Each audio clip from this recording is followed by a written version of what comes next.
Ay, sila. Okay? Ano pa? Hindi. Sa kanya po.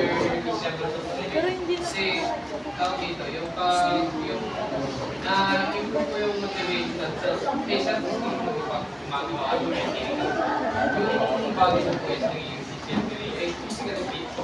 Dahil po sa dahil po sa pagbibigay sa tao sa outside world ko, parang mas mahalaga kaysa sa online. Quality of your life. Once during. Yes. Yan pa ba to?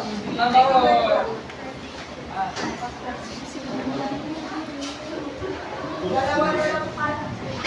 Okay, quality of your life. Dalawa na lang po.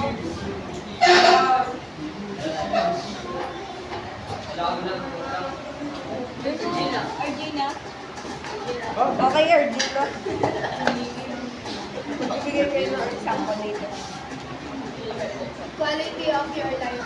Recreation and leisure time activities help you to attain a proper balance in your lives. This bring about a level of contentment in your life and you feel totally free of unwanted worries or stress. This in turn helps a person to perform better and be successful. Thus, the overall quality of your life is improved. Ano pa?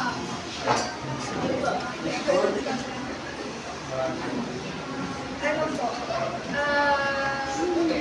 Yung recreational and leisure time lang, hindi lang siya parang kasi mag-time mo rin yan sa sarili. Oh.